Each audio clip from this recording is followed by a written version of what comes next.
Gravando. Então, como eu disse, shalom, bom dia. Vamos para mais uma aula. Eu creio que essa é a sétima, né? Essa é a sétima, em nome de Jesus. Então, a gente vai para mais essa aula aí e depois acho que tem mais uma. E a gente vai falar sobre destino. E aí encerramos essa temporada. E já, né, deixando aí para as próximas temporadas que virão. Esse ano vai ser um ano bem... A gente vai puxar bem aí a questão dos estudos. Pois bem, nós estamos falando de identidade. E já viemos tratando aqui já 2 dias, né, esse assunto. E nós vamos continuar aí falando sobre isso. Vamos lá, deixa eu pegar minha notinha aqui.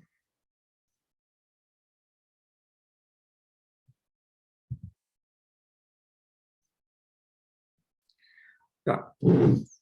Então, a identidade, como nós estávamos falando, a identidade ela é formada pelas nossas características, e aí nós falamos dos fundamentos, né, daquilo que carregamos como fundamento, ou dos valores que carregamos, nossa identidade vai ser colocada em cima. Então, esses valores, eles são montados ou criados ou estabelecidos pela figura do pai. Então, todo valor, ele é construído pela figura de um pai. Por isso, a necessidade da paternidade. Quando nós somos criados, eu vou colocar aqui, na medida de Deus, ou na ordem de Deus, dada em Êxodo capítulo 6, que o Senhor diz que essa palavra que eu estou dando, esses estatutos, essas leis, essas ordens, sejam gravadas na sua cabeça, inculca elas, ata na tua testa, escreve nos umbrais das tuas portas, ensina aos teus filhos na sala da tua casa, ou seja, o que o Senhor estava falando? Crie isso como um valor de vida. Então, quando a gente olha para essa palavra da lei, né, infelizmente, nós estamos sendo muito mal doutrinado mesmo, que a igreja ela foi antissemitista na sua essência, na sua reformulação.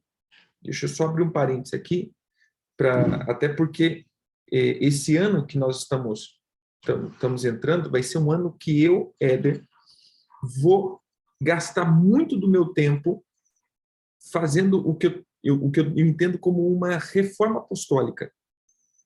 Nós tivemos a reforma da igreja em Lutero, porém, ali ele reformulou um dos pontos do evangelho. Nós estamos agora precisando reformular outros pontos, e nós já estamos vivendo essa reforma apostólica há um tempo, desde o surgimento dos primeiros apóstolos, estamos vivendo uma reforma apostólica. Mas eu quero incentivar, né, como apóstolo, eu quero incentivar mais rápido isso daí, até pelos tempos que estamos vivendo, depois nós vamos explicar no decorrer aí do próximo ano. Porém, quando nós vemos a igreja que foi formulada por Jesus, dada, né, um comissionamento aos 12 apóstolos judeus, nascida a igreja em Jerusalém, e a gente vai ver o Deus de Israel, o Messias judeus, como diz lá em João 4, você vai ver que havia uma configuração de uma ideia. Não estou dizendo de judaísmo, irmão, preste atenção. Eu estou dizendo de algo que o próprio Senhor deixou, né, estabelecido e gravado, isso como prática de uma sociedade, como uma sociedade deve viver. Reitero isso, que Jesus ele não veio deixar uma igreja, entre aspas, como denominação, mas Jesus veio deixar uma nação, um povo. Nós somos um povo eleito, e não uma igreja eleita. Nós somos uma nação santa, não uma congregação santa. Você entendeu? Então, assim, não estou indo contra a igreja, sou pastor de igreja, tenho uma denominação, mas o que eu quero que você entenda é que o propósito original é um povo que vive em uma sociedade conforme um regimento de homens justos. Por isso nós temos um problema terrível dentro da igreja, que somos crentes dentro da igreja. Cumprimos todas as ordens dentro da igreja. Quando estamos nas quatro paredes da igreja, somos bons cristãos. Mas ao sairmos dali, muitos se embananam. Por quê? Porque nós aprendemos a ser bons cristãos no regimento da igreja. E como lidar fora da igreja? Não sei, né? Porque foi nos roubado um princípio. E o princípio é as leis, as ordens, os mandamentos, a boa vivência. Porque quando entendemos lei, aí volto para o que eu estava dizendo, quando os 12 apóstolos morrem, quando há toda aquela perseguição, depois de 70, e há aquele negócio tudo, quem assume a igreja? O que nós, dentro da teologia, chamamos dos pais da igreja. E quem são esses pais da igreja? Filósofos pensadores. Romanos, gregos, que agora assumem o papel da igreja como os pais da igreja, e esses pais, eles, se você for ver em grande parte dos seus escritos, o que eles colocam? Um deles, que é um dos grandes teólogos, né, onde nós temos muita ramificação, ele diz que ele fez uma junção entre os estudos de Platão, o estoicismo com o cristianismo. E ele diz bem claro, não se pode conhecer o evangelho se primeiro você não conhecer a filosofia. Então, preste atenção, olha o que nós estamos herdando. Um evangelho filosófico e não um evangelho prático. Se você parar para ver, nós temos um evangelho estritamente filosófico, um evangelho utópico, que não tem como ser praticado. Não um evangelho de Jesus, do dia a dia, aquele evangelho do dia a dia. Nós temos o evangelho mental. Eu conheço Deus, Deus é tudo, Deus é bom, Deus é aquilo. Aí a primeira dificuldade que a pessoa passa, ela quer morrer. Senhor, me leva. Mas peraí, como assim? Deus não é tudo? Deus não é bom? Deus não é isso? Deus não é aquilo? Mas tudo isso é mente. Tudo isso está dentro da minha mente. Não está dentro de uma vivência do meu espírito. Ou seja, é um relacionamento que nós criamos com Deus através da nossa mente e não de espírito em verdade. Por isso é um evangelho utópico. Entendeu? Então, o que aconteceu aqui? Nós começamos a sofrer uma ingerência violenta das filosofias gregas romanas dentro do evangelho. E aí, então, depois dos concílios, isso daqui, irmãos, não tem nada de revelação, vou colocar, isso daqui é história mesmo. Se você pegar, depois de 300, os concílios que foram sendo criados, e o primeiro concílio, o concílio de Nicéia, em 325, se não falha a memória, 326, você vai ver que nesses concílios, o que eles começaram a debater? Os judeus não podem andar com a igreja. Quer dizer, a igreja não pode se comungar com os judeus. Espera aí, se em 300 e vai lá bolinha, se em 300 e vai lá bolinha lá, eles já estavam dizendo, já estavam criando uma separação, é porque eles andavam juntos. A igreja sempre andou junto. Irmãos, a igreja ela sempre andou junto com Israel, não tem como separar Israel da igreja.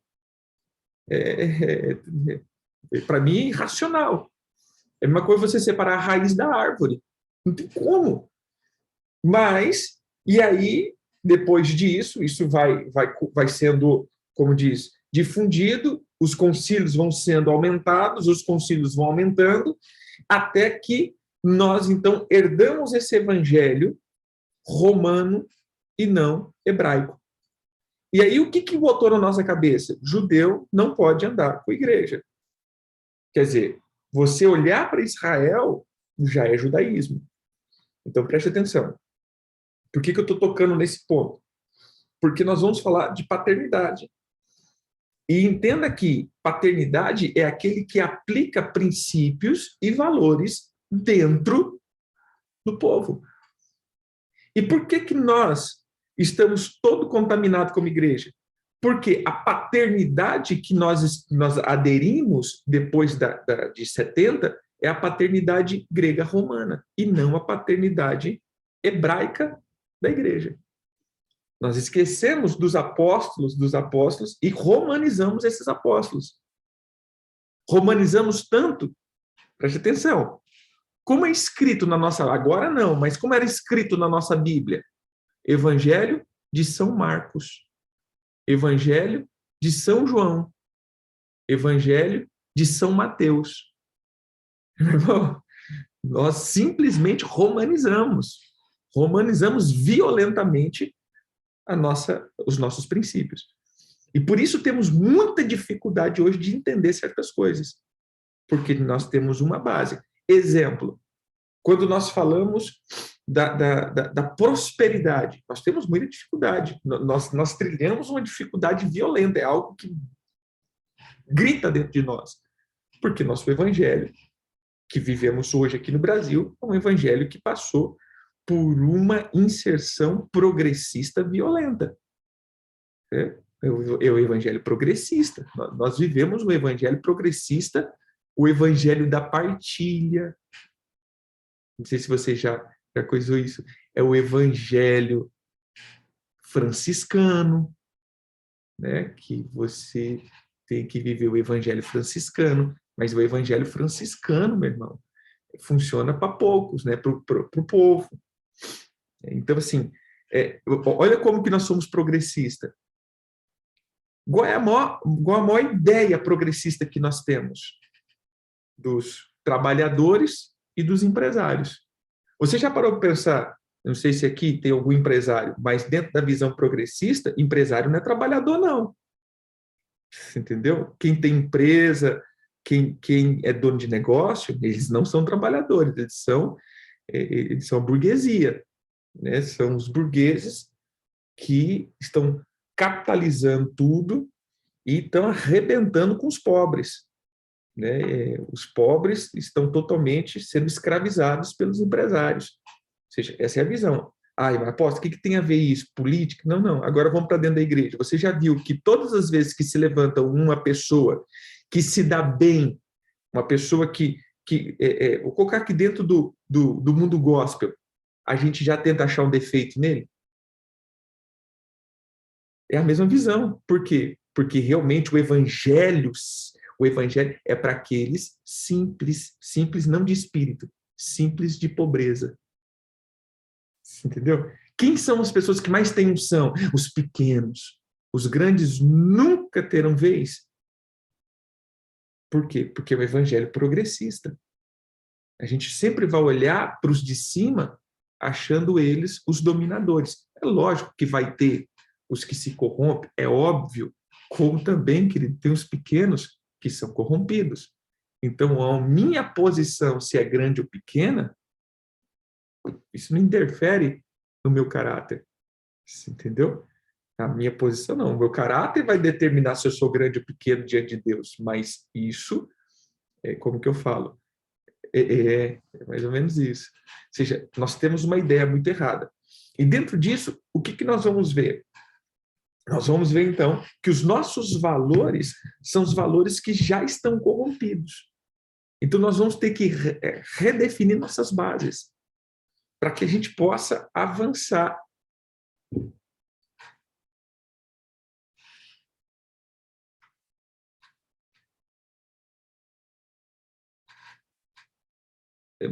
Exatamente.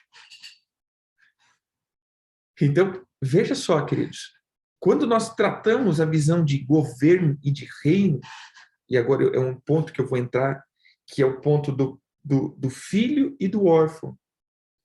Para mim, isso daqui é uma diferença, não é a diferença, para mim, isso é o que define a minha identidade. Se eu carrego a minha identidade de filho ou se eu carrego a minha identidade de órfão. Isso daqui vai fazer toda a diferença no meu destino. Então, a gente aplicou até aqui o que é um pai. Depois nós estamos falando aqui agora da identidade. Mas o meu destino, ele está linkado intrinsecamente com a minha natureza de filho ou de órfão. Todo órfão, o destino dele sempre será Lodebar.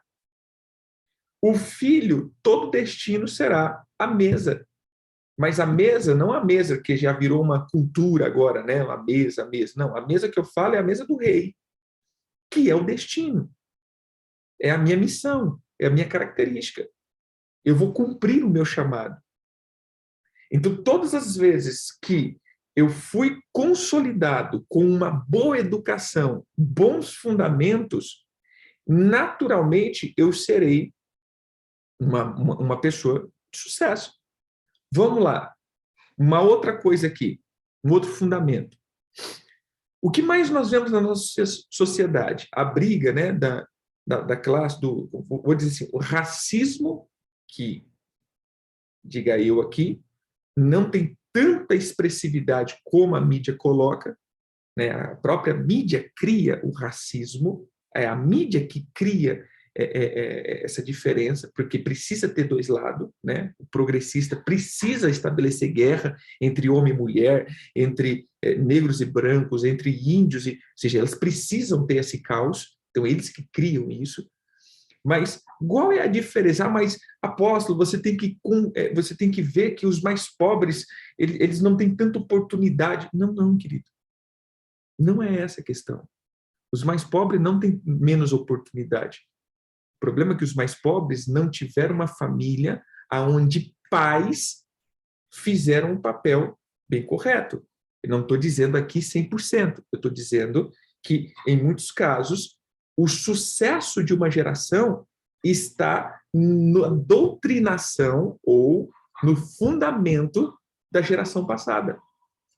Então, quando uma pobreza vai se estabelecendo de um ponto para o outro, você vai ver que, em grande parte, não é dinheiro, mas é fundamento de valores. Eu sempre brinco. Vamos lá. Filho rico e filho pobre. Filho rico chega para o pai, né, fizeram bullying comigo, fizeram isso, fizeram aquilo. O que o pai diz? Meu filho, ergue a cabeça, rapaz. Você nasceu para crescer. Presta atenção nisso não. Eu só tenho inveja de você. Segue. Filho pobre. É assim mesmo, minha filha. Nós nasceu para sofrer mesmo. Não liga para isso não. Que nós nasceu para sofrer. Você entendeu? Ou seja, estou falando pobre, não pobre de dinheiro, pobre de espírito. Então, entenda, querido, nem pobre de espírito, né? Porque pobre de espírito, segundo a Bíblia, é humilde de espírito. Pobre de fundamento. Então, veja, todas as pessoas que são pobres de fundamento, eles já enraizam isso. Você nasceu para sofrer, você nasceu para não sei o quê. Ou seja, nós inculcamos fundamentos. Outro ponto, imagina aqui, quais são, diante de Deus, as histórias que era contado de uma geração para outra. Quando o Senhor diz, qual que eram as canções de Niná, vou colocar de Israel, era Davi vencendo Golias, era o que Deus fez com eles no deserto, era como Deus venceu os inimigos, como o Senhor deu vitória. Essas eram as canções de Niná de uma geração para outra. E dos outros povos? Nana Neném, que a cuca vem pegar, porque o papai foi para a roça e a mamãe foi trabalhar. E a mamãe foi para a roça. Ou seja, meu irmão, olha os fundamentos que estamos aplicando. Boi da cara preta, pega esse menino que tem medo de careta.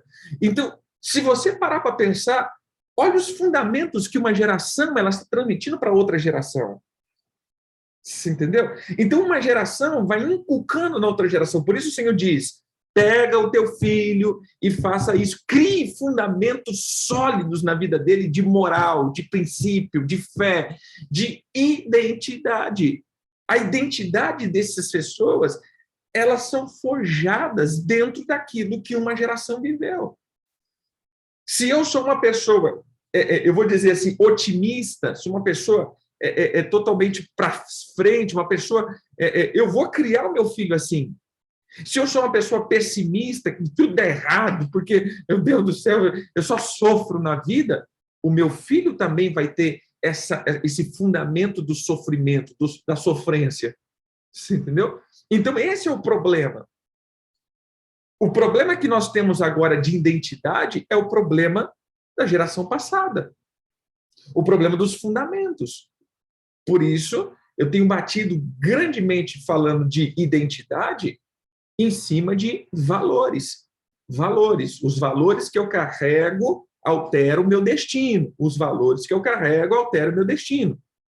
Pois bem, que valor eu tenho? O valor de um pai, perdão, de um filho, ou o valor de um órfão? Aonde a gente pode ver isso daqui claramente? A parábola do filho pródigo. Eu não vou ler, né, a parábola, eu creio que todos já conhecem, mas o filho pródigo, ele é muito interessante. O filho pródigo, ele, apesar dele ele ser o ator principal aqui, mas teve um coadjuvante chamado irmão mais velho, que esse também teve um papel muito interessante dentro da parábola. Veja que o filho pródigo, ele pediu herança, ele fez tudo, ele errou, ele se embananou todo com a herança, mas em todos os momentos esse menino sabia quem ele era. Em todos esses momentos. Veja, primeiro, ele pede uma herança, ele sabe que ele tem um pai. Ninguém que não tem pai, querido, pede herança. Ninguém que não sabe, conhece o pai, pede herança. Eu sempre costumo dizer que a gente a gente interpreta muito mal a escritura. Por exemplo, Jonas, o profeta. Cara, Jonas, eu vou dizer assim, me entenda bem. Se nós tivéssemos a unção que Jonas tinha. Irmão, Jonas era um cara. E eu te explico por que Jonas era um cara. O Jonas, na verdade, era um cara que estava carregando no coração muitos sentimentos que ele não podia ter. Mas Jonas era um cara uau. Porque, ele conhecia Deus como ninguém. Por isso, quando o Senhor perdoa, né, os ninivitas, ele fala, por isso que eu não queria vir. Eu conheço o Senhor. O Senhor é um Deus muito misericordioso. Tipo assim, o Senhor é um Deus coração mole. Eu queria que matasse tudo. Você entendeu? Então, o cara foge não é porque ele estava com medo da missão. Ele foge porque ele conhecia o Senhor que ele tinha e que Deus não ia matar o povo, porque o povo ia se arrepender. 2, Jonas tinha tanta unção, que ele era a única pessoa, mais ou menos, Jonas era a única pessoa qualificado para aquela missão. Porque a Bíblia diz que para atravessar Nínive era um caminho de 3 dias. O cara prega em um dia. Um dia, meu. Então, a minha ideia, eles estão correndo, gritando, meu irmão, vocês vão morrer, se arrependa. Ponto. Até os animais se arrependem. Imagina a unção que aquele cara tinha. Tenta fazer você isso. Sai correndo na tua cidade, gritando, não, vocês vão morrer, vai pro inferno. O pessoal vai falar, ó, o doido aí, ó. Imagina. Olha a unção que aquele cara tinha, que quebrou o principado da cidade, a ponto de todos caírem em arrependimento. Então, veja, irmãos, Jonas era o cara. Então, voltando aqui, o filho pródigo, quando ele se dá mal, o que ele pensa? Eu tenho um pai que é muito bom. Se eu for, pelo menos, funcionário desse meu pai, eu já estou bem na vida, meu irmão. Eu conheço o pai que eu tenho. Eu quero ser servo dele. Imagina, ser filho já era uau. Quer dizer, ser servo já era bom. Imagina o filho. Agora, preste atenção no filho mais velho. Ele estava querendo um cabritinho. Nem herança ele sabia que tinha. Nem herança ele sabia que tinha. O pai teve que falar, cara, mas espera aí. Se o teu outro irmão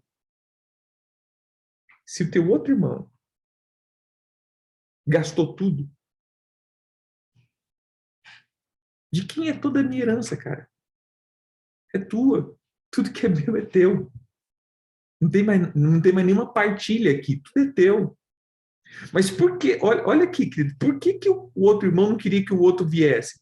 Porque ele pensava, cara, se ele vier, ele vai ter que repartir a herança de novo.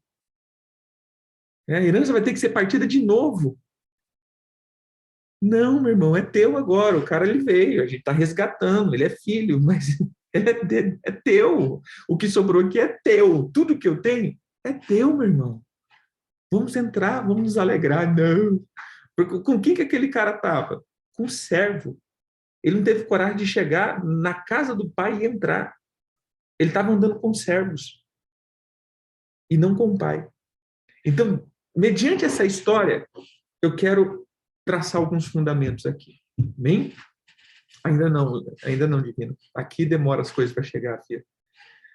Que é Comodoro. Aqui tem que pegar 3 aviões, 2 ônibus,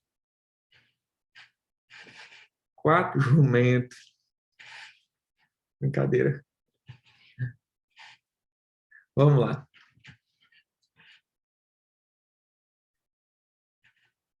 Qual que é a expressão aqui? Primeiro, qual é a característica que nós vamos ver aqui? Primeiro, filho. Filho não tem medo. Órfão sempre tem medo de ser rejeitado. Então, a primeira diferença aqui é na postura. Bom, um filho, ele nunca tem medo.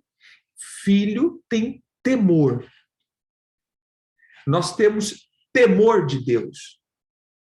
Agora, eu não tenho medo de ser rejeitado por Deus.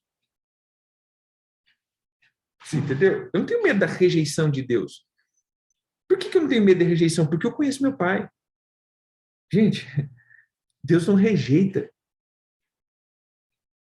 Mesmo que uma mãe, aquela coisa toda, abandonasse, deixasse seu filho, eu, Senhor, não vos rejeitaria. Ou seja, meu irmão, Deus não rejeita. Se você anda segundo o Senhor, se você é uma pessoa limpa de coração, Deus não rejeita.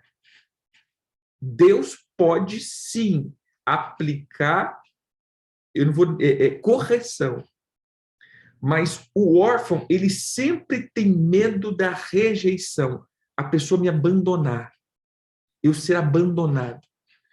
E isso daqui gera um problema violentíssimo. E eu vou te dizer por quê. Porque o filho, ele tem acesso ao pai e ele sabe que, hora que ele precisar, está ali. Ele não demanda de muita atenção. O filho demanda de instrução. Por isso você vai ver dentro da característica de Provérbios, a instrução. Um filho sempre será instruído. Mas preste atenção aqui, queridos. Ele vai ser instruído para instruir. É uma sequência.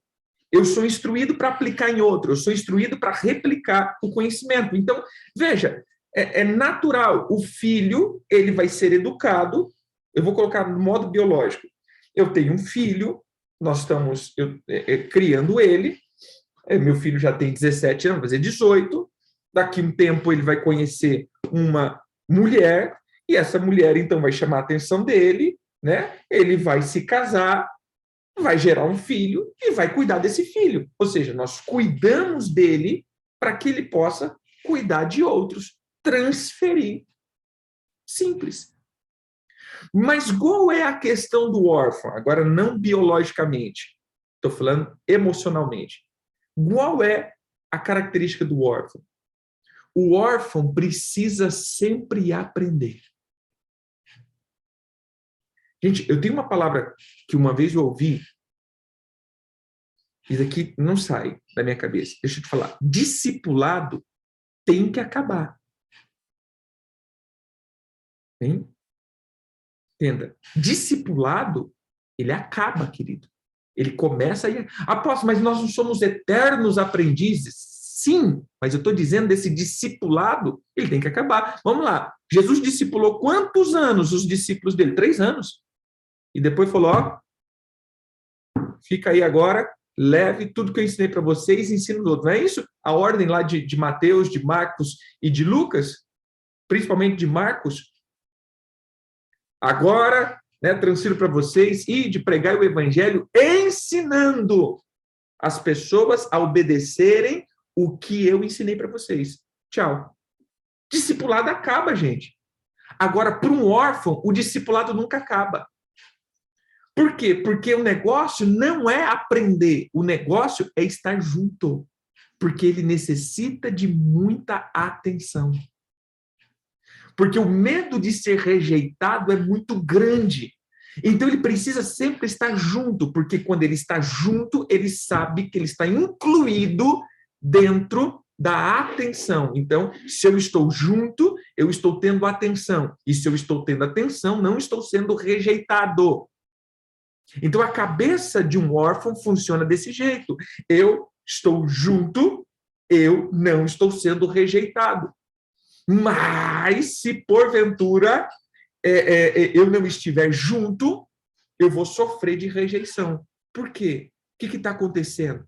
Então, veja, querido, quem tem a identidade do órfão, ele sempre está aprendendo.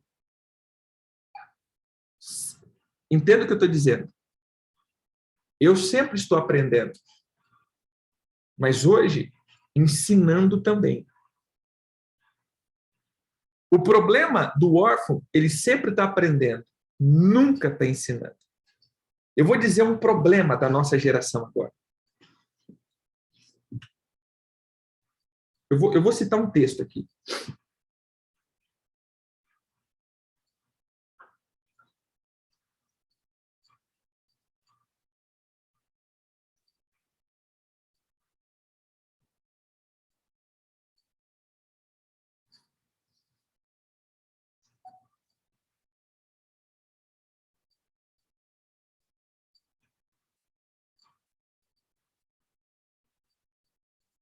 Deixa eu ver se eu acho, né, o texto.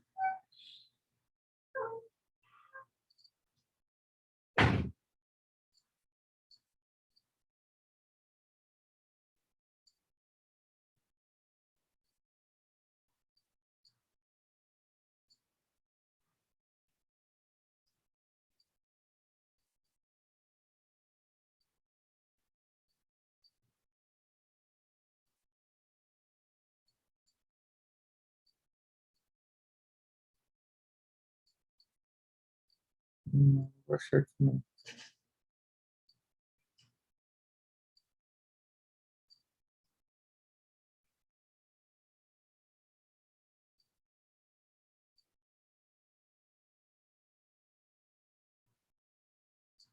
Não, 2 Timóteo.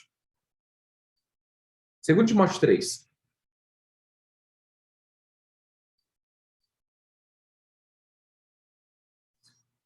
O texto aqui está dizendo, os males e a corrupção dos últimos dias. Diz assim, sabe, pois, isso, nos últimos dias sobrevirão tempos difíceis. Pois os homens serão egoístas, avarentos, jactanciosos, arrogantes, blasfemadores, desobedientes aos pais, ingratos, irreverentes, desafeiçoados, implacáveis, caluniadores, sem domínio de si, cruéis, inimigos do bem, traidores, atrevidos, enfatuados, mais amigos dos prazeres do que de Deus, tendo forma de piedade, negando sempre, entretanto, o poder. Foge desses. Aqui é a característica para mim de um órfão. Pois entre esses se encontram os que, agora é uma outra característica, entre eles se encontram os que penetram sorrateiramente nas casas e conseguem cativar mulherzinhas sobrecarregadas de pecado, conduzidas de várias paixões. Agora, tira a questão de mulherzinha. Eu vou colocar aqui, pessoas que estão carregadas com alguns sentimentos que aprendem sempre e jamais podem chegar ao conhecimento da verdade. Veja só, queridos. Os últimos dias seriam cheios de pessoas egoístas, e o egoísta, ele sempre aprende, porém, nunca chega no conhecimento da verdade. Eu vou dizer algo aqui, e não me interprete mal. Irmãos, O que eu mais vejo nessa geração? Pessoas que estão 24 horas, hoje, né? Vou usar a nossa linguagem, ouvindo live. É assim, termina aqui, aí eu já coloco a live do apóstolo Ciclano de tal. Termina, já coloca a live do Beltrano de tal. Termina, já coloca a live do outro. E coloca do outro. Aí eu te pergunto uma coisa, irmão. Você ouviu 5 lives nesse dia. O que você vai colocar em prática na sua vida? Pergunto eu. Gente, se eu comer 5 pratos de comida, com certeza a única coisa que eu vou querer é cama. Dormir. Por que tem muita gente com sono espiritual, letárgico?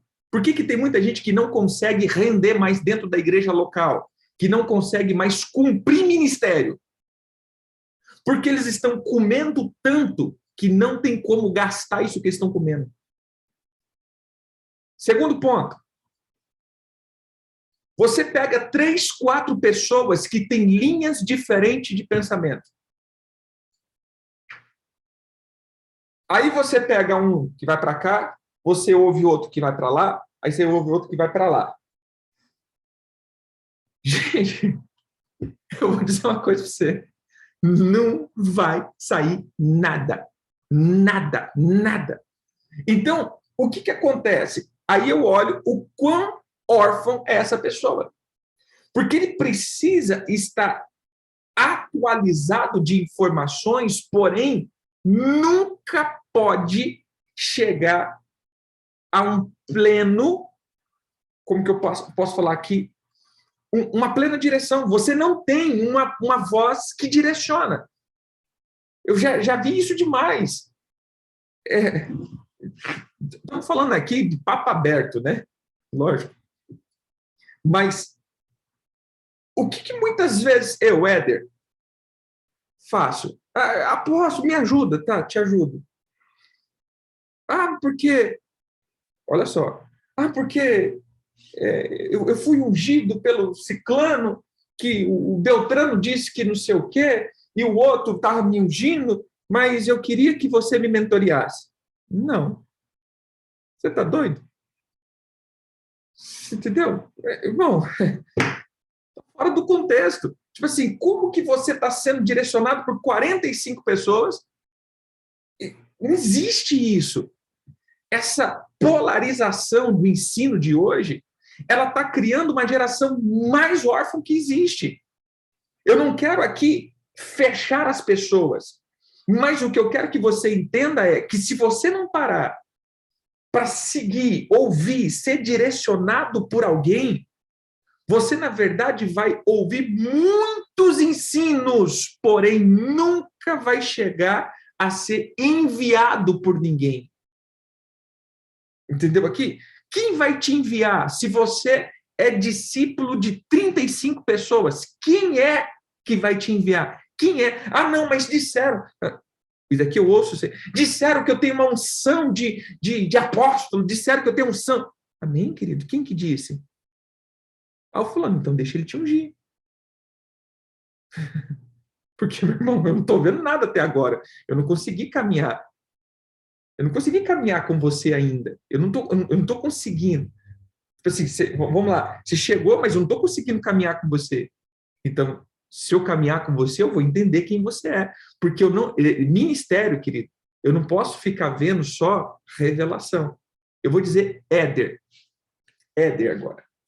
Vou contar os meus testemunhos. Eu tenho 20 anos de ministério praticamente. Comecei ministério em 2004. 18 anos de ministério. 2004. Então, veja só. 18 anos de ministério.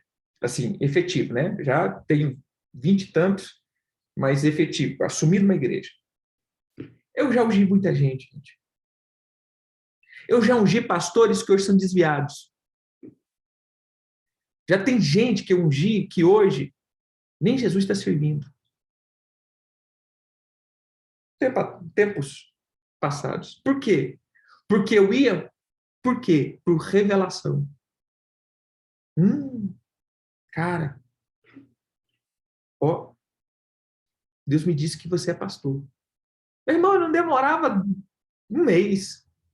Era óleo na cabeça. Deus disse, pronto, acabou.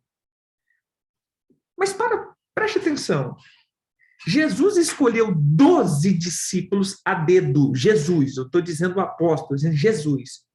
E ele demorou 3 anos para comissionar essas pessoas, andando junto 24 horas. Aí a gente, por uma revelação, já está com o óleo na cabeça. Isso daqui eu estou falando porque eu já falei para várias pessoas, irmãos. Mas porque falaram que eu sou profeta? Eu já disse isso. Olha, do jeito que eu estou te vendo, eu não tinha um girinho para irmão. Imagina para profeta. Por quê? Porque o chamado, ele é muito menos importante do que o caráter, os frutos. Os dons, ele não pode sobressair aos frutos. Veja, um profeta não é conhecido pelo que ele faz, mas por quem ele é. E aqui vem uma outra coisa, por exemplo, uma narrativa, preste atenção, qual é a narrativa hoje progressista da esquerda? Você já parou para pensar qual é o maior sentido que nós estamos vendo? Eu não sei se ontem vocês viram, né, a diplomação, se tiver algum esquerdista que me perdoa, mas você já viu qual é a maior narrativa que eles falam? O que ele mais falou? Verdade, democracia, como que é? Estado democrático. Ou seja, meu irmão, tudo o que os caras falam é realmente o que eles quebram. Então, qual é a maior essência do engano? Preste atenção nisso que eu vou dizer, que isso daqui vai servir para essa geração, ou para essa estação. O que o espírito de engano faz? Falar daquilo que eu faço. Exemplo. Quantas vezes você já viu aqueles líderes que eles falavam de santidade de uma maneira tão excessiva e descobriram que ele estava em adultério há 20 anos? Quem já viu essas histórias? Uma vez tinha um amigo que na igreja dele, amigo assim, né, da cidade, que na igreja dele não podia pegar na mão. Namoro não podia pegar na mão. Eles viviam. Aí descobriram que ele estava traindo a esposa com uma discípula. Então ele não deixava ninguém chegar perto dessa discípula porque era dele, né? Você entendeu? Então, quando uma pessoa falava mais, quando você vê a pessoa falando demais sobre um tema, mas os frutos não testificam daquilo que ele está falando, meu irmão, é encobrir o pecado. Então, como hoje, né, dentro da política está acontecendo, hoje, esse clima que nós estamos vivendo, o que mais se fala pela parte daqueles que estão infringindo a democracia? Democracia, Estado democrático. Porque aqui estamos defendendo o Estado democrático. E que democracia é essa que nós estamos vivendo? E aí, volta para o texto bíblico. Meu irmão, profeta não se conhece por profecia, não, gente. Profeta, agora eu vou dizer, ministros, não se conhece por ministério. Se conhece por frutos. Veja só, como nós vamos ungir uma pessoa que não está dando conta de frutificar? Já parou para pensar nisso?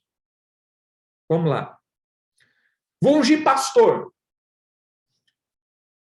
Você cuida de quem, irmão? Você fala de cuidar, não. Tem um ranço de igreja. Ah, tá. Então vou te ungir pastor para quê? Para você colocar o quadro na parede? Sou pastor. Para você acrescentar no teu nome de WhatsApp. Pastor fulano. Tem sentido. Você entendeu aqui a narrativa que nós estamos vivendo? Ou o que nós estamos passando para essa geração? Então, o que nós estamos vivendo aqui? Qual é a característica de um órfão? Ele está sempre aprendendo. Está sempre aprendendo. Todas as escolas ele está dentro. Todos os estudos ele está dentro. Com todas as pessoas possíveis e impossíveis ele está dentro. Mas tá, deixa eu te falar. Mas o que você está colocando em prática, remoendo tudo isso? Nada. Então, meu irmão, esse aprendizado, na verdade, vai ser mais para condenação do que para a tua libertação. Porque quem é mais dado, mais será cobrado. Então, todo o ensino que está sendo derramado, se isso não reverte depois em uma vida de avanço, na verdade, o peso de julgamento vai ser maior. Então, preste atenção aqui. Quem realmente você está ouvindo? Essa é uma pergunta que você vai fazer para você. Quem realmente me direciona? 2, eu tenho vergonha, medo de ser rejeitado? Eu tenho medo dessa pessoa que eu considero um pai, uma pessoa que eu admiro, me rejeitar? Então, se sim, você está ainda com a mente do órfão. Porque, vamos lá, biologicamente e espiritualmente, eu não rejeitaria meu filho. Se ele fizer o que é certo. Ah, mas e se ele errar? Amém, eu vou corrigi-lo.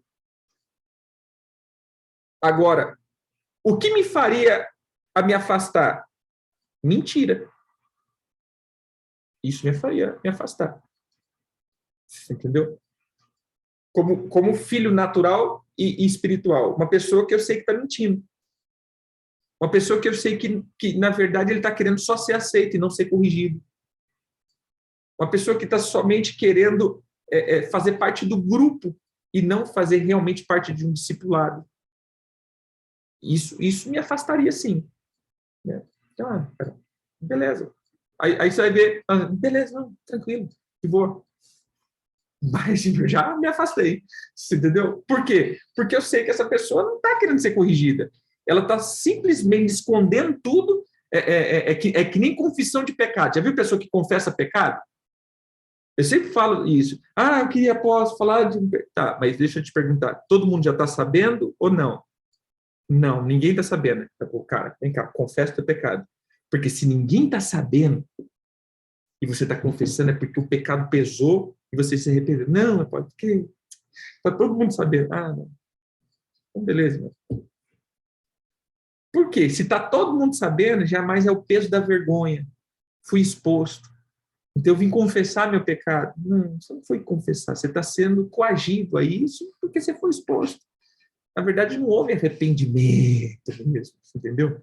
Houve um negócio aí que estão te coagindo, né? Você ficou agora envergonhado, você ficou exposto. Então, preste atenção, querido.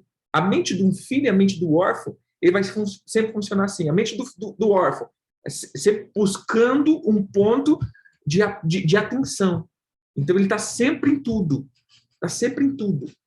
E se você está sempre em tudo, vamos lá, está na escola de cura, está na escola de libertação, está na escola de evangelismo, está na escola pastoral, está na escola...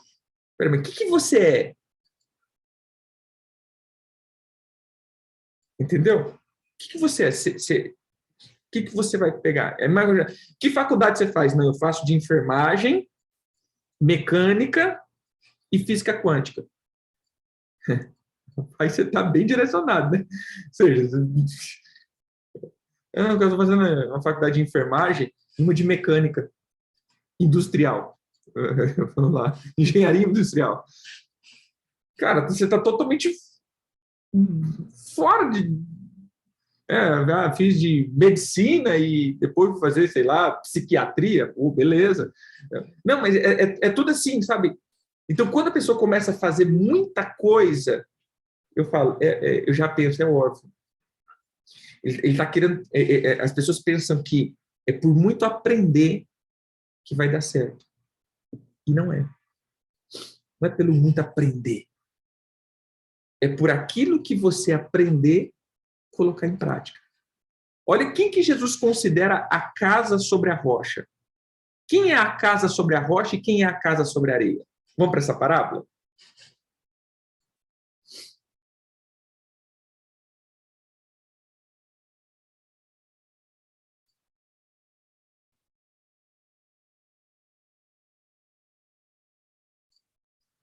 Vamos lá.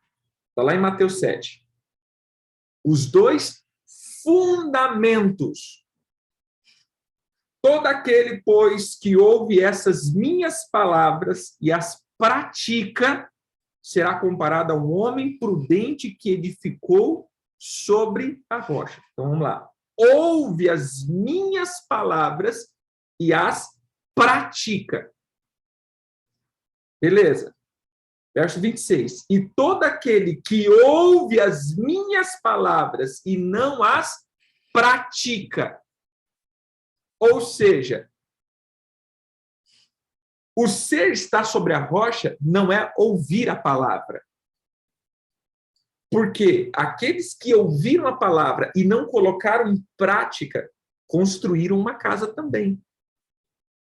Porque o ouvir a palavra é você ter ferramenta de construção.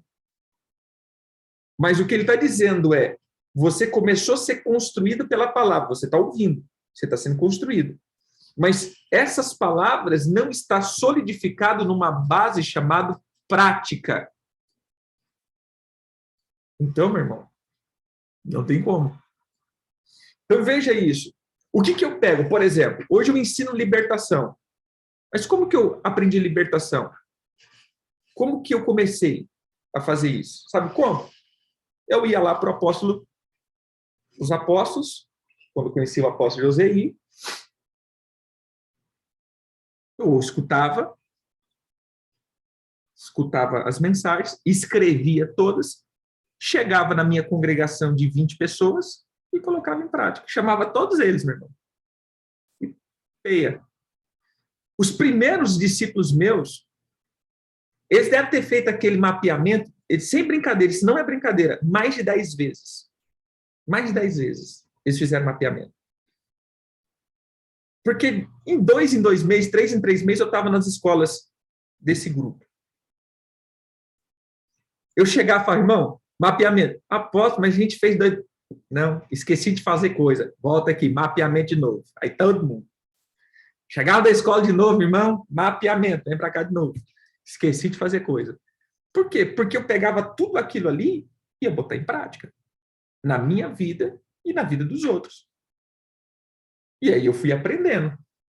Porque para mim o maior aprendizado meu é quando eu coloco em prática. É quando eu ensino outros também a fazer. Entendeu aqui?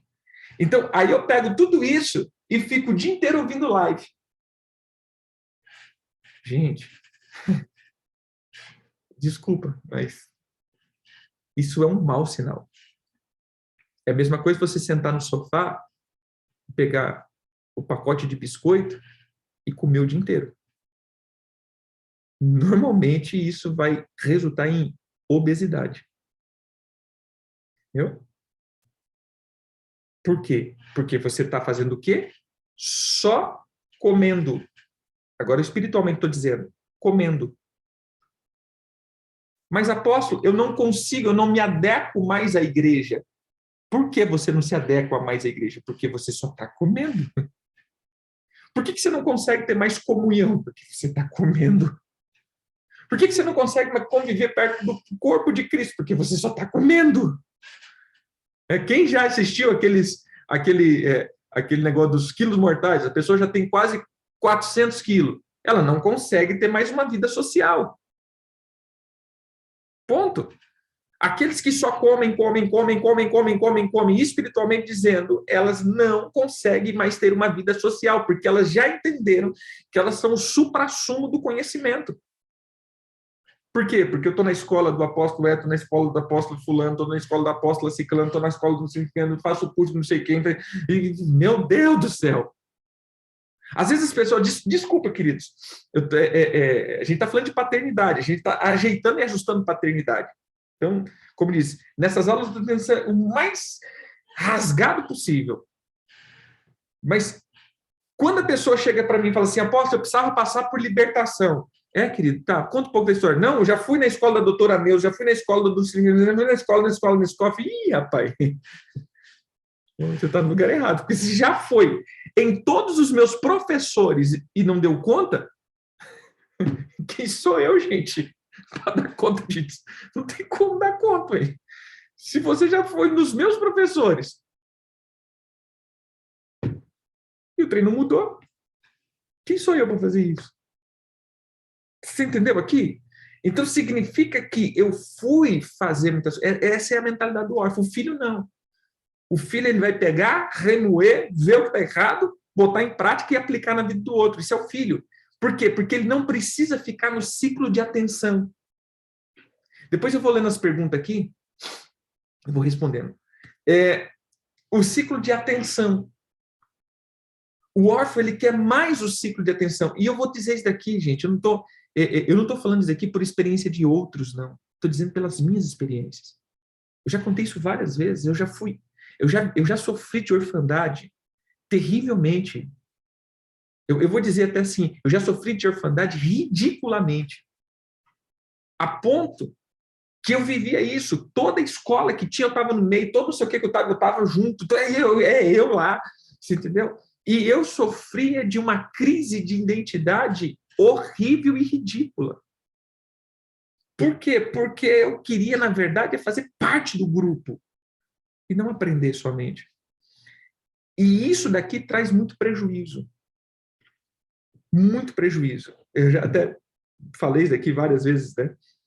Eu lembro de vezes que a gente, quando começou a criar ministérios dentro da igreja local, e a gente falava assim, irmãos, nós vamos ter agora a escola de libertação. Quem acha que tem um chamado para libertação, terça-feira, tal hora, a gente vai estar começando, então, dando uma intensificada. Beleza.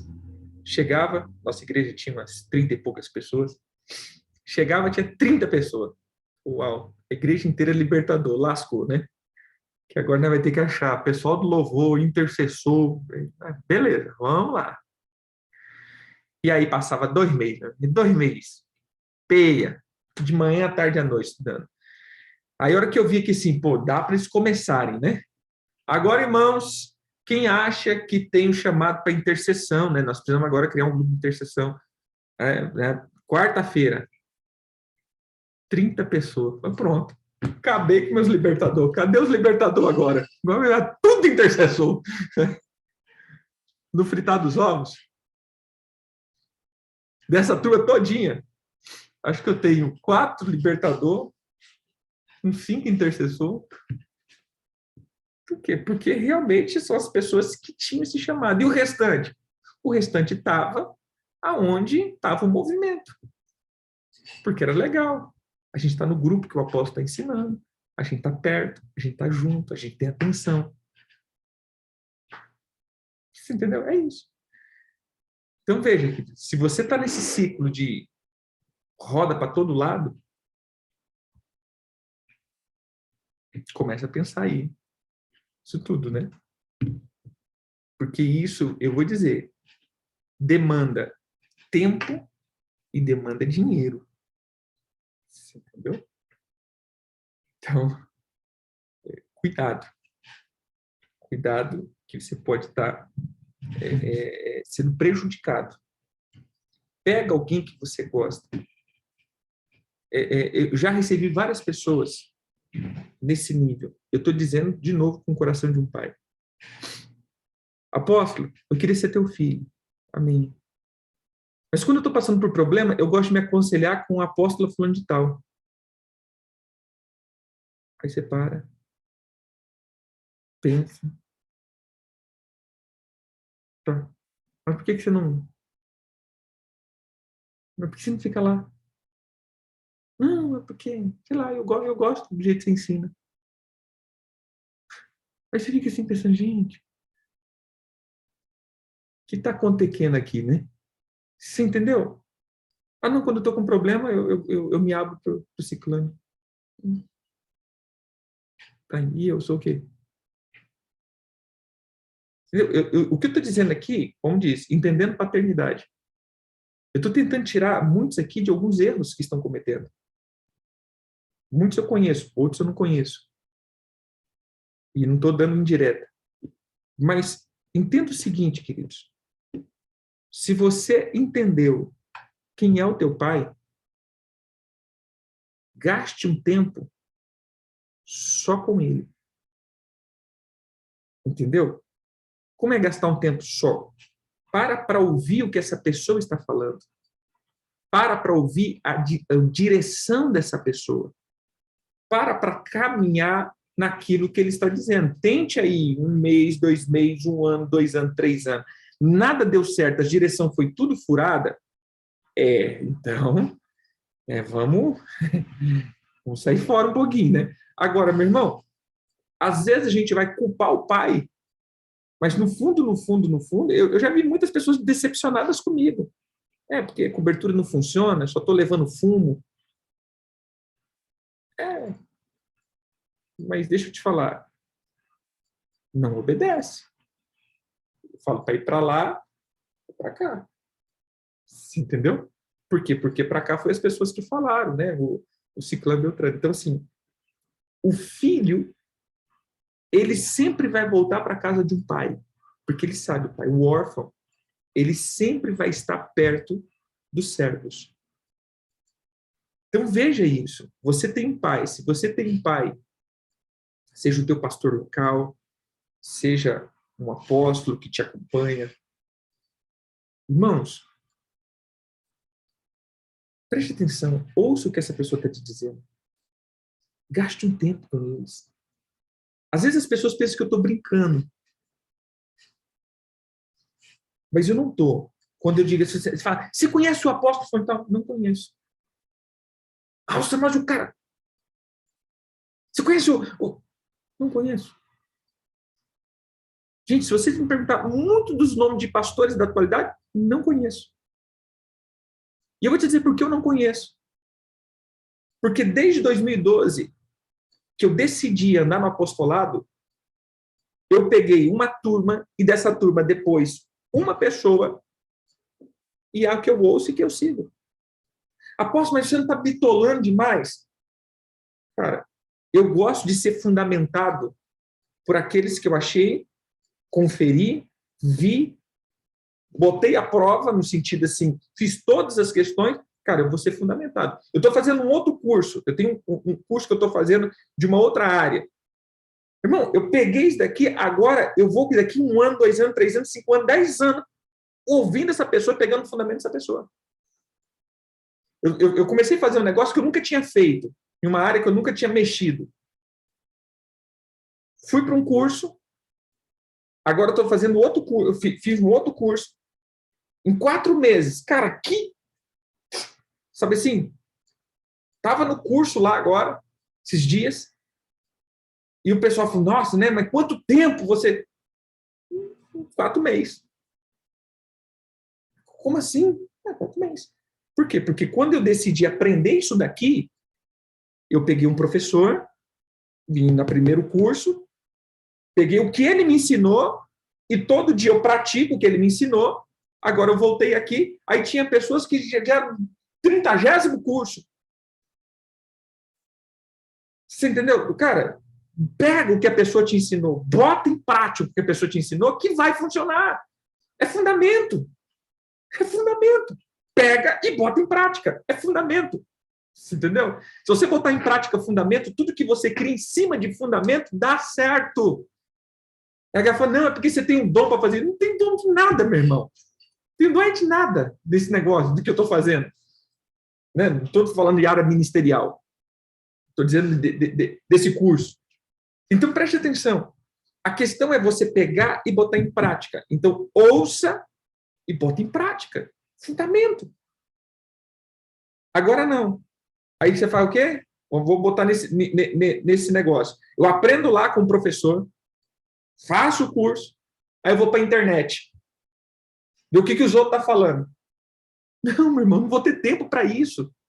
Quem é produtivo não tem tempo para ficar toda hora vendo um assunto diferente. Quem faz faculdade sabe disso.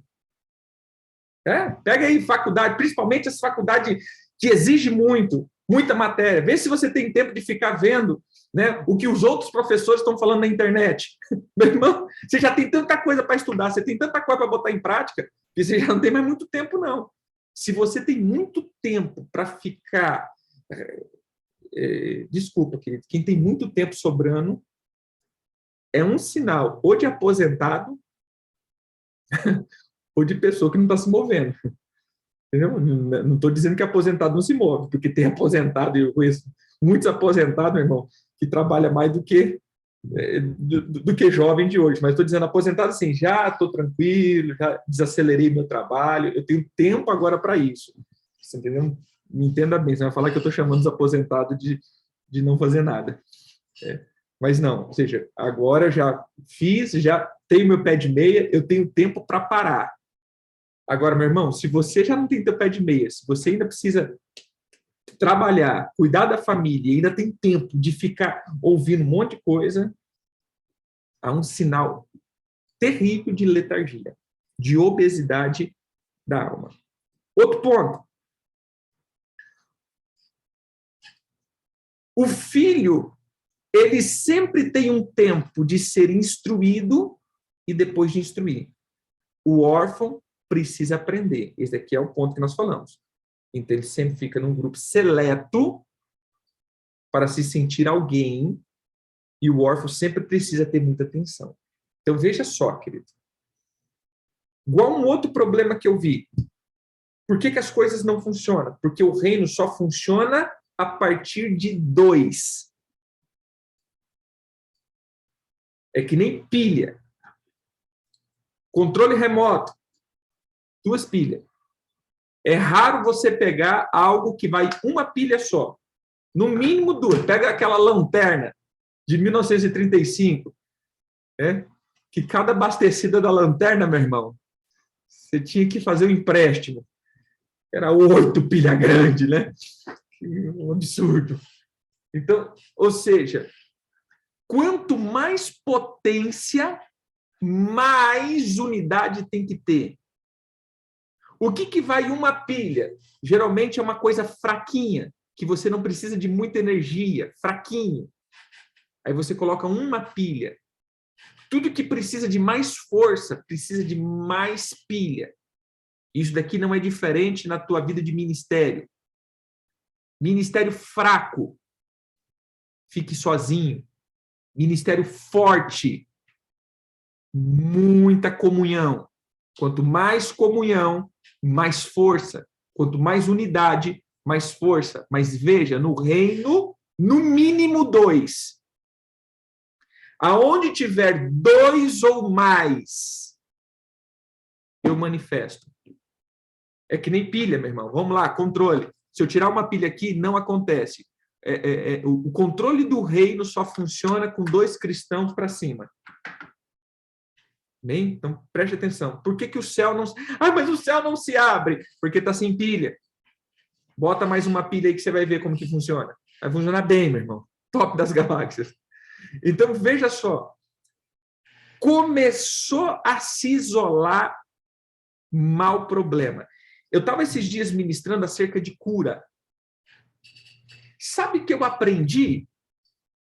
Que a palavra cura, a raiz hebraica da palavra cura é trazer para perto. Reintegrar a comunhão. Cura. Gente, para mim foi inédito, porque eu nunca tinha visto isso. E aí eu entendi, você quer ser curado? Vem para perto. Ponto. Deixa eu te dar um exemplo. Quando a pessoa começa a ser ferida na igreja, o que ela faz? Vai para longe. Como a gente sabe que a pessoa é curada dentro da igreja? Quando ela vem para perto. Veio para perto, foi curado. Foi para longe, está ferido. Dentro de um relacionamento, a pessoa está ferida, ela se afasta. A pessoa está curada, ela se aproxima. Eu estou ferido com Deus, eu me afasto. Eu estou curado com Deus, eu me aproximo dele. Eu estou ferido no meu corpo, eu estou separado, eu estou deitado. Todo mundo está na casa andando e eu estou deitado, separado da comunhão. Toda ferida te separa da comunhão. No corpo, porque ninguém, meu irmão, vamos lá, a pessoa está doente dentro de casa, ela vai ficar na cama. Você acha que a casa inteira vai ficar ali do teu lado, né? Não, traz o fogão aqui para perto do irmão, nós vamos ficar aqui. Não, querido, você fica aqui no quarto, a hora que você precisar, você chama, a gente tinha que fazer os curativos, você vai ficar lá, isolado. O isolamento é a maior característica de um doente, um ferido, um mutilado. Não, tira o mutilado, porque mutilado ele consegue ter comunhão. O ferido e o doente. Ou seja, a maior característica de um ferido é o isolamento. Por isso o próprio sábio diz: aquele que se isola intenta contra a verdadeira sabedoria. Provérbios. Então veja, querido, o que é ser curado?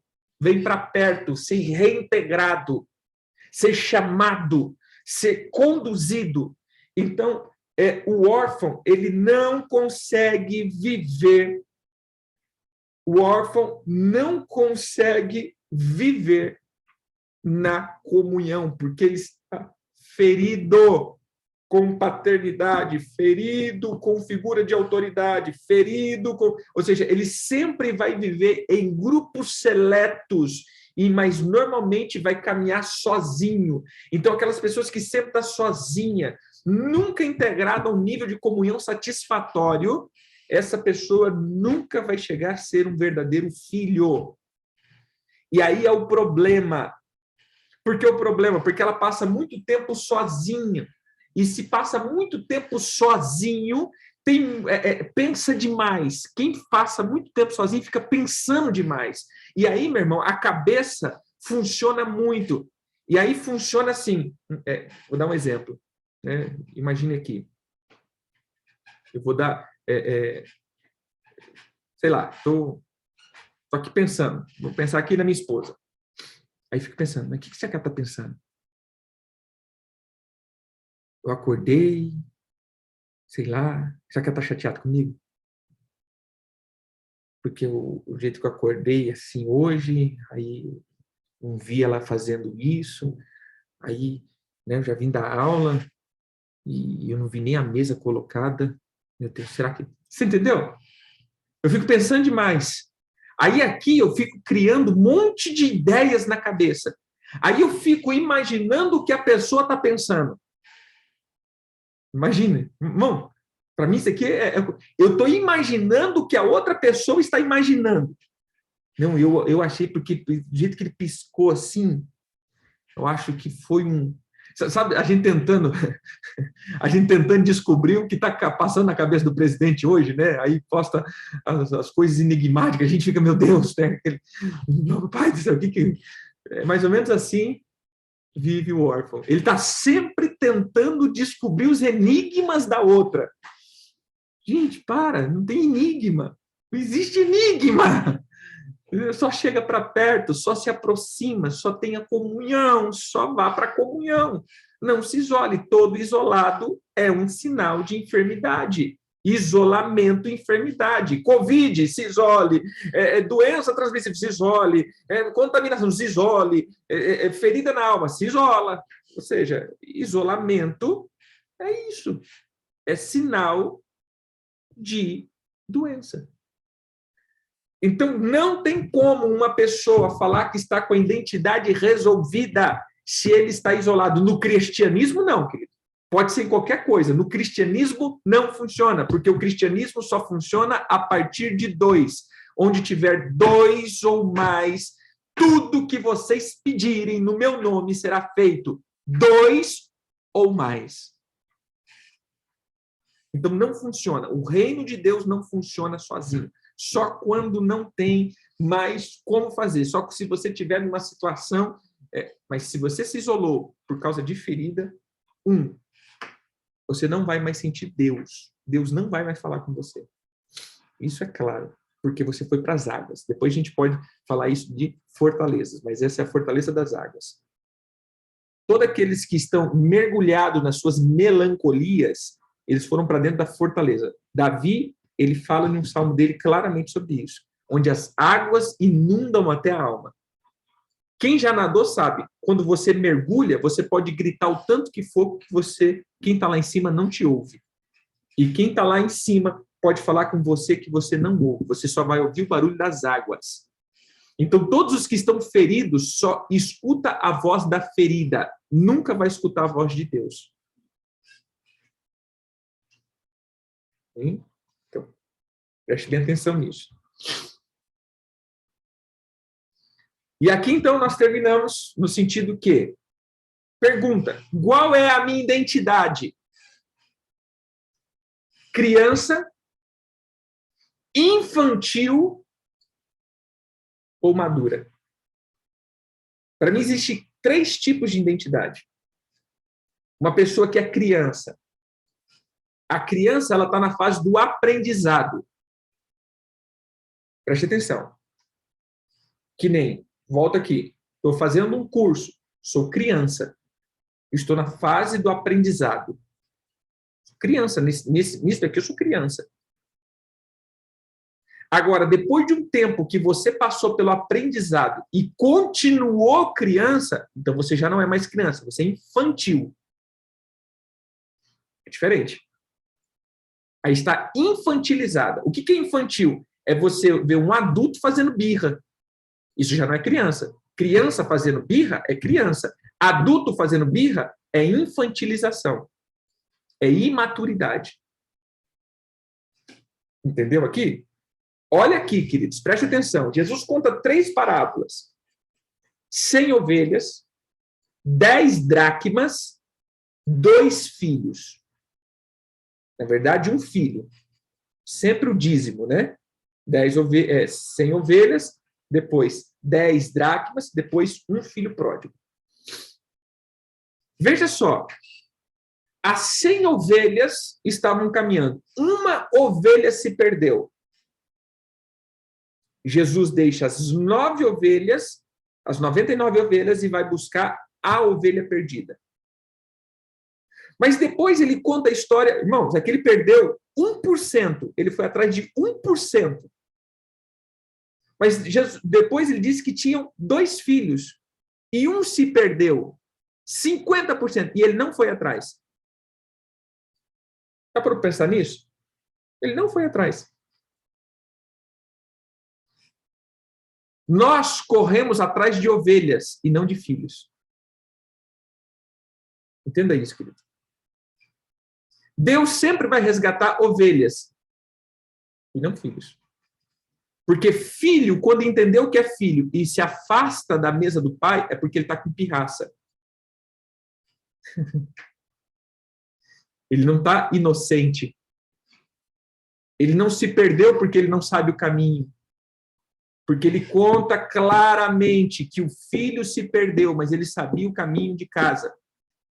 Filho, quando se perde, você não corre atrás. Filho, quando está com birra, você não corre atrás. Ai, porque eu estou aqui, já faz, não sei o quê. Quem é pastor sabe disso, né? Só os pastores agora. Você vai lá, o irmão não foi no culto 4 vezes, né? Mas não é o irmão que foi visitar a igreja, não é o irmão que está já um mês congregando na igreja, não. É aquele irmão que já faz 5 anos que está na igreja, já tem 45 ministérios na igreja, aí ele não foi na igreja um mês, porque o pastor nem me ligou. Irmão, tu é filho, cara, tu sai da porta de casa. Você entendeu? Você é filho, você já tem ministério, você é maduro. Agora você está de mimimi, e aí você quer que as pessoas vá atrás de mimimi? Não, a gente tem que correr atrás de ovelha. Você entendeu aqui? Jesus conta parábola, gente. 99 ovelhas, ele deixa 99 para correr atrás do filho, ou da ovelha. Mas o filho volta para casa. O filho volta. Vou dizer uma expressão que a minha esposa sempre usa. O dia que ele mijar a raiva, ele volta. Então, por quê? Filho, quando se afasta, é porque está ferido. Filho é filho. Filho sabe o caminho de casa. Amém? Então, nunca confunda. Por isso eu digo, filho precisa alcançar maturidade. Filho que não alcança maturidade ou é infantil ou é deficiente. Ponto. Não tem outra opção. Uma pessoa que tem 20 anos, que ainda faz xixi na cama, ou ele é infantilizado, ou ele é portador de uma necessidade especial. O corpo não desenvolveu. Se você pega uma pessoa de 30 anos e tem que ter atenção especial para essa pessoa, ou é infantilizada, ou tem um problema genético, um problema biológico. No reino espiritual é a mesma coisa, queridos. E eu te explico um pouco mais. Jesus conta uma outra parábola.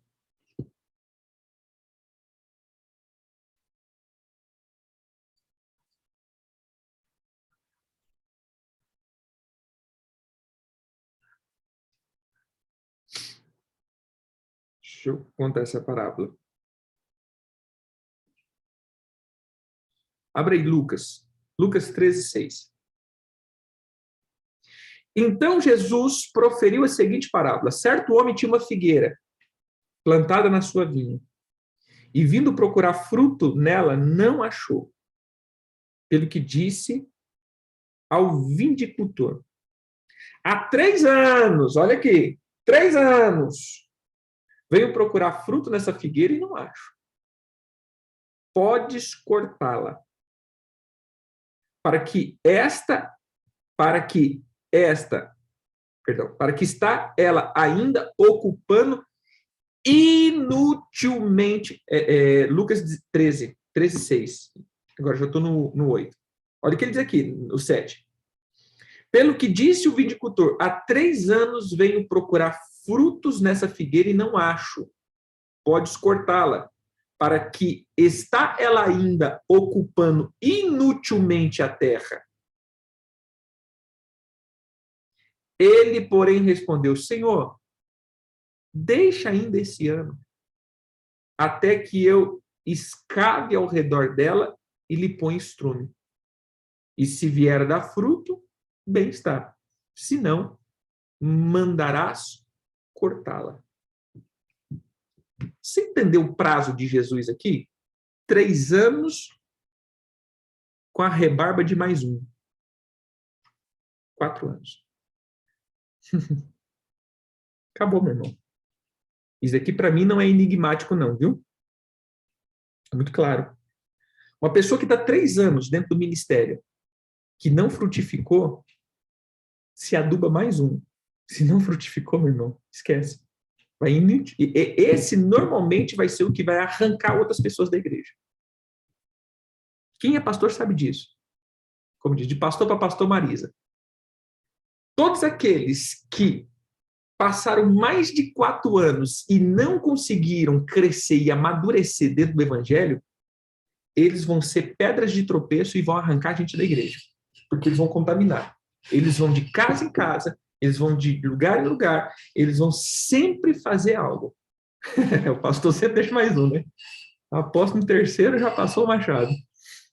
Irmão, é exatamente isso. Eu estou dizendo de caso vivido. Eu sou pastor e eu sei que é isso, querido. Aqueles que estão na igreja, que já passaram por todos os ministérios da igreja, que já passou por tudo e não foi, normalmente essas pessoas serão as que vão desmotivar as outras. É batata isso. Então nós estamos dizendo dos outros, né? Não é nós aqui, não. Nós aqui é tudo top. Graças a Deus. Mas aqui não tem esse problema, não. Tá bem? Então, nós precisamos entender. Precisamos entender com muita clareza sou criança e em determinado assunto, preste atenção, em determinados assuntos, sempre seremos crianças, ou seja, sempre vamos começar assuntos novos na nossa vida e seremos criança nesse assunto. 2, infantil, nós nunca podemos ser. E 3, maduros. Então, veja, o que é tolerável para você? Você ser criança ou maduro? É ser frio e quente, nunca infantil, que é o morno. Entendeu aqui? Ou você é criança ou maduro, querido. Nunca seja infantil. Nunca. Porque o infantil, ele sempre vai ser cortado. Ele sempre vai ser rejeitado. O infantil sempre vai ser rejeitado. E aí reafirma a posição de orfandade dessa pessoa. Porque ele sempre vai ser rejeitado. Porque é uma pessoa que já deveria estar longe e não está. Eu creio que você conhece gente assim. Pessoas que já deveria estar voando e ainda está de mimimi. Ninguém quer ficar mais perto. Ah, mas aposto, né? Cara, o papo já não condiz, já aquela coisa toda, né? Então você já fica assim meio coisado. Entendeu? Preste atenção. Se você chegou em um assunto, tá? Você vai estudar libertação. Você é criança. Mas depois que você passar a fase de criança, já vá para a fase de maduro. Nunca para a fase da infantilidade. Se você começou qualquer coisa de criança para maduro, você vai amadurecer e nunca infantilizar. Bem? Deixa eu ver as perguntas aqui. Se tiver alguma pergunta, pergunte.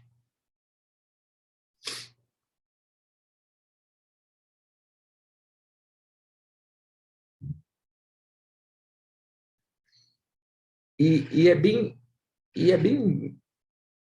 interessante essa questão, e até que eu falei do progressismo dentro da igreja, algumas ideias que a gente tem, a gente pensa que a gente está chamando a atenção de Deus. Tem coisas que a gente pensa que está chamando a atenção de Deus. Ah, você entendeu? Tem coisa que irrita. Irritou até Deus.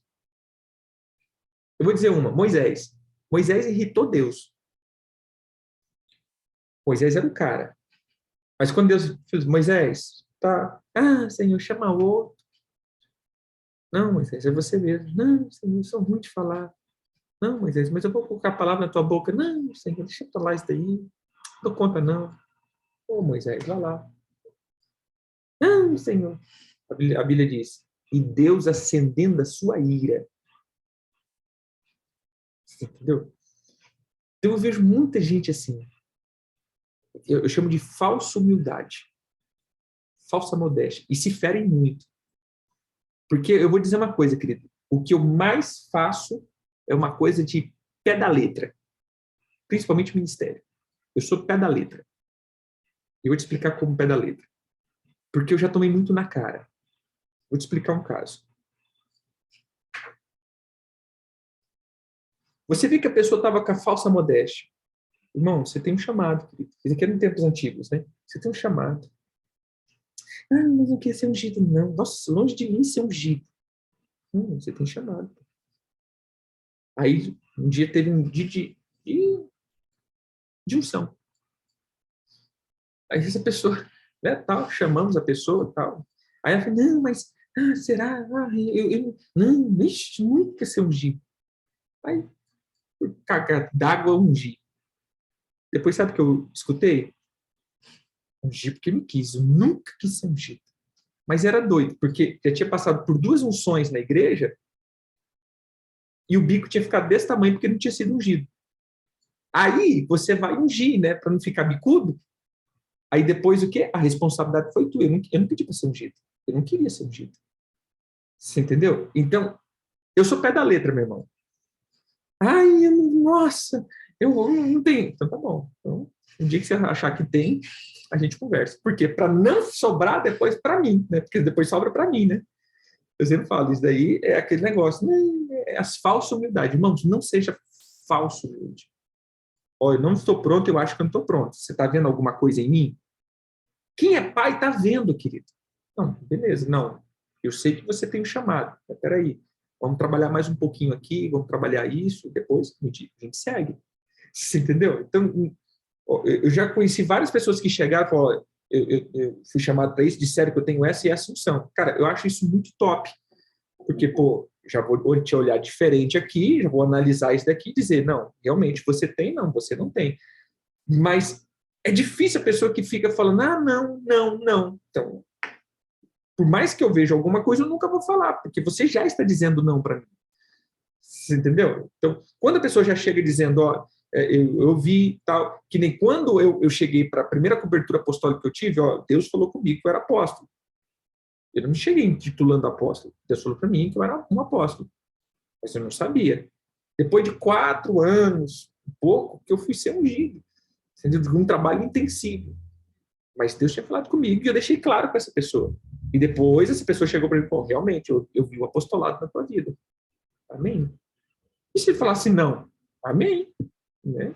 Pode ser uma voz de barriga cheia. Né? Não sei. Então, ser sempre aberto, querido. Com aquele que é a tua paternidade. Ser sempre aberto.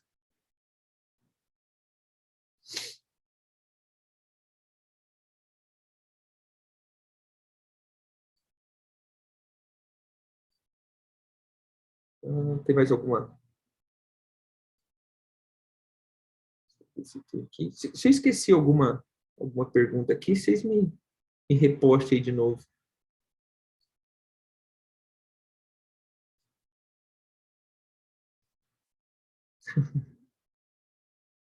Aqui.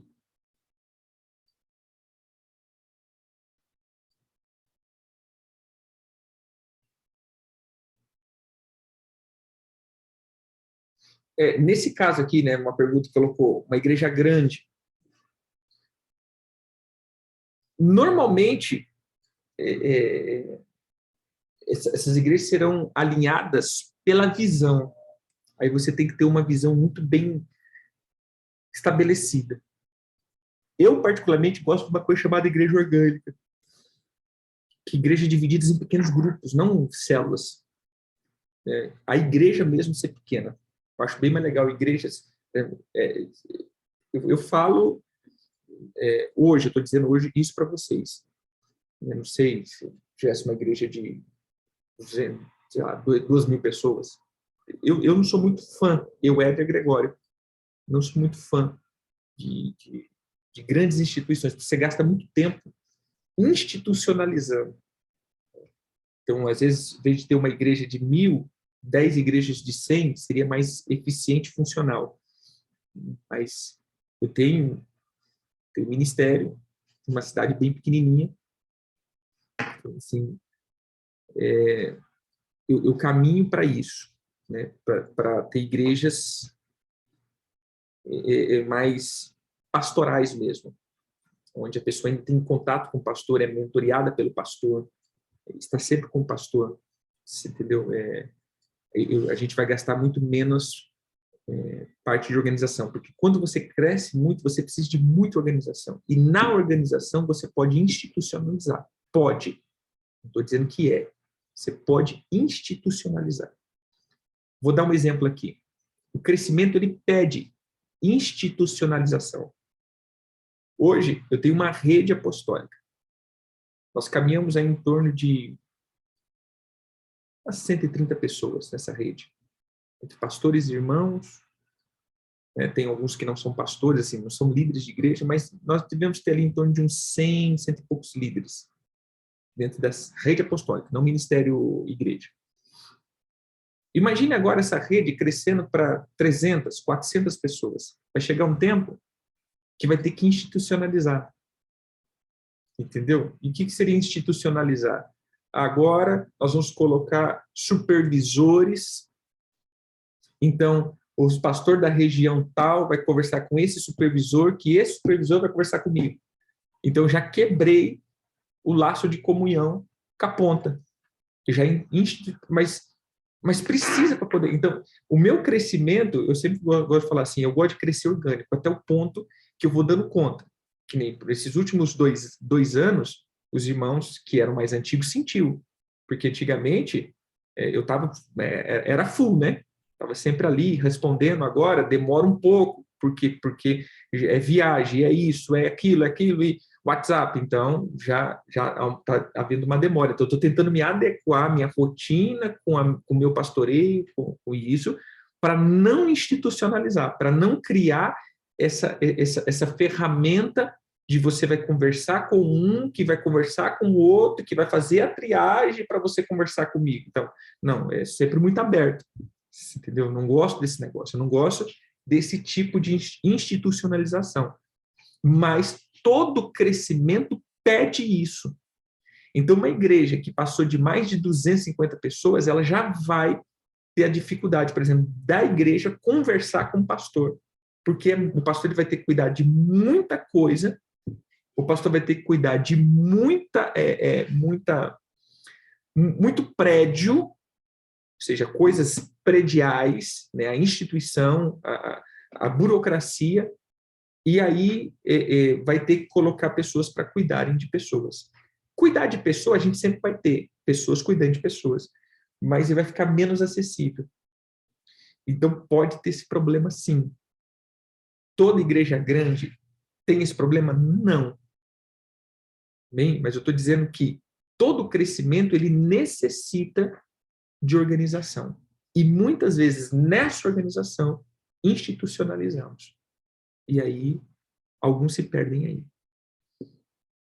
Bem, deixa eu ver outra pergunta aqui, não sei se eu respondi.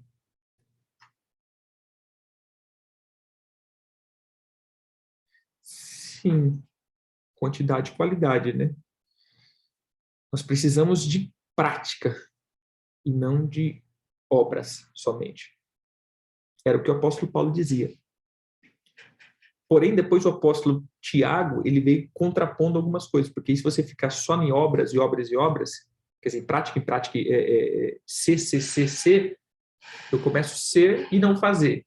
Então, peraí, pelo aquilo que eu faço, você já vai sentir quem eu sou. Então, é contrapondo os dois. Exatamente.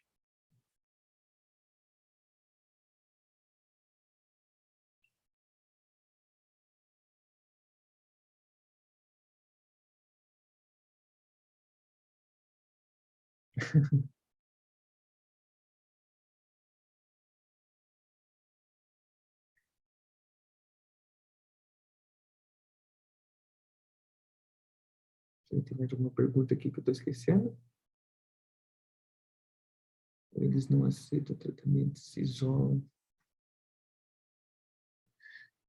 Uma pergunta aqui, né?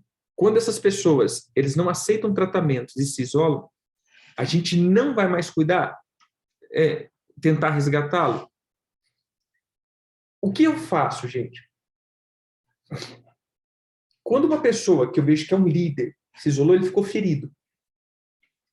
Está doente. Então, qual é o problema que a gente faz? A gente vai cobrar ministério.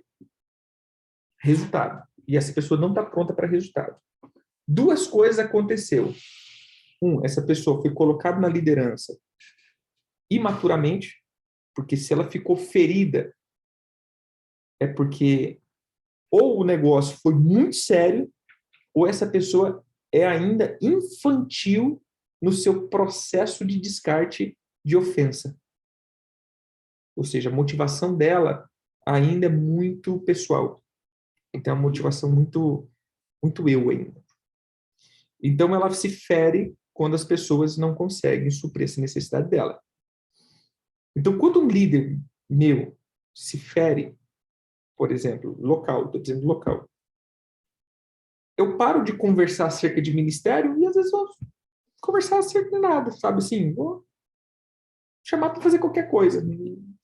Esquecer a igreja, no sentido ministério, porque aí o que a gente coisa? O cara tá lá, ferido, se afastou da igreja, tá começando. Aí a gente começa com, mas você não vai. Você não veio pro ensaio hoje? O que você quer? Né? Aquela coisa toda, né? Aí eu já paro. Sei que as pessoas estão feridas. Quanto mais eu bater, vai ferir mais, porque ele tá esperando que eu vou bater. Você entendeu? É aquele momento de dar o susto no capeta, né? Então, você tá esperando que eu vou bater, eu não vou bater. Aí eu, cara, vou ali, vamos almoçar ali, não sei na onde e tal. E aí, você viu lá? Ô, rapaz, hoje tem assunto tem demais, a gente vai conversar sobre política, né? Sobre isso, sobre aquilo, quanto disso aqui, aquela coisa. Nada de igreja, meu irmão. Depois chama de novo, vai conversando. Até o ponto dessa pessoa, porque essa pessoa, ela quer falar. Toda pessoa que se isola, ela quer falar. Mas ela não quer falar com você, ela quer falar com alguém. Ela quer falar com alguém que ouça ela. Alguém que entenda. Ela quer arrumar. Toda pessoa ferida, ela não quer arrumar solução. Ela quer arrumar um cúmplice. Entenda disso, queridos.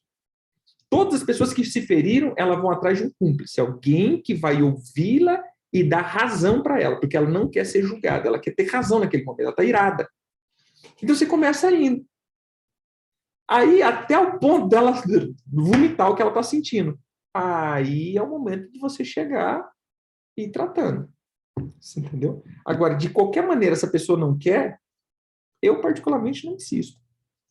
Já fui uma vez, já fui duas vezes, já fui três vezes. Cara, todas as partes eu já fiz, eu não vou insistir, não. Eu falo isso até na minha rede apostólica. Irmão, já te liguei uma vez, já te chamei uma vez, a gente tem estudo todo dia, a gente tem live todo dia. Vamos, quem faz parte da minha rede e falar que tá com fome, tem que apanhar. Porque todo dia, meu irmão, tem coisa. Você entendeu? Todo dia tem coisa, todo dia a gente tem uma escola. Então a gente está sempre dando atenção. E aí a pessoa se isola, eu vou atrás uma vez, vou perguntar, tá tudo bem, como que você tá, vou atrás duas vezes, mas não respondeu, é o facão na certa. Entendeu? Já chegou pessoas que entrou na rede, simplesmente entrou, saiu do grupo. Mandou uma mensagem, aí, irmão, tá tudo bem? Você tá tudo bem? Teu celular tá bom? Às vezes é o celular que saiu, né? Não tem aquela crise, às vezes o celular quebrou, você saiu depois, ou você tá bem, tá chateado com alguma coisa. Não respondeu nada, na outra semana pergunta de novo, não respondeu nada, e já mando logo uma oração. Irmão, ó, tô te desligando aqui, tá? Vai com Deus, pode procurar outra paternidade, Deus te abençoe. O que, meu irmão? Como diz, cuidar de criança é uma coisa, agora cuidar de infantil é outra coisa, meu irmão. Se você ficou chateado comigo, você pode falar. Pode criticar mesmo. A gente está aberto à sugestão, né? Porque realmente, dentro do pastoreio, às vezes a gente erra. Nesses esses anos de pastoreio, eu posso falar, já errei em muitas coisas no meu pastoreio. E se as pessoas estão, olha, apóstolo, não gostei desse jeito que você falou, apóstolo, isso daqui, eu acho que você me julgou precipitadamente. Gente, eu vou tentar explicar minha visão. Se realmente você foi ofendido, eu vou te pedir perdão. É simples, cara, você me perdoa? Realmente, eu errei. Como você erra comigo, tem como eu errar com você também. É simples isso. Não tenho medo de. Não sou super-herói.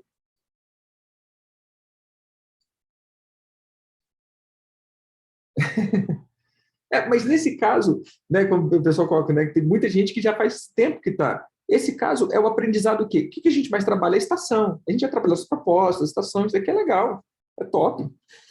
Mas escola, todas as escolas que você passou e você saiu da escola e não botou em prática, virou só diploma. Isso é ruim, queridos. Para mim é ruim. Você fez uma escola de libertação e não está atuando na libertação, é ruim.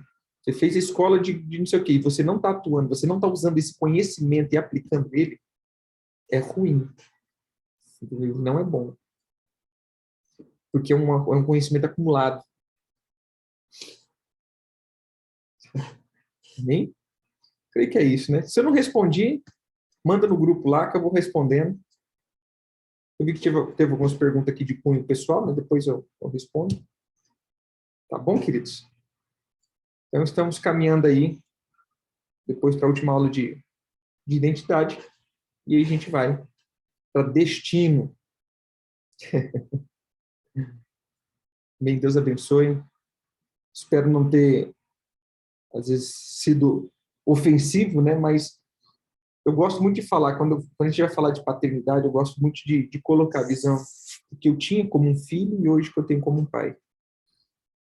E muitas coisas mudaram na minha visão como um pai e como filho, né? Isso melhorou eu como ser como filho, porque eu entendi que eu preciso balancear muito, né? O que é ser um filho, o que é ser um pai. E às vezes a gente exige dos filhos coisas que nós realmente não estamos prontos para dar, como filhos também, porque todo pai é um filho. Então, uma coisa que eu mais vejo, o que eu mais vejo aqui, muitas vezes, é pessoas isoladas, que estão doentes e que não querem ir para perto. E eu vou dizer, querido, essa vai ser até a aula que vem, né? Se isso não acontecer, ninguém pode fazer nada por você, nem Jesus faz. E eu te falo isso porque em João 6,66, muitos discípulos abandonaram Jesus e Jesus não foi atrás. Você entendeu? Então, se você não está disposto a deixar algumas coisas, já é o... Mas semana que vem nós vamos falar de 3 conselhos de um pai para a identidade de um filho e entramos para a questão do destino. Amém? Deus abençoe. Fiquem com Deus. Ó, foi cirúrgico. A bateria apontou aqui que está acabando, mas terminou. Deus abençoe, querido. Shalom, shalom.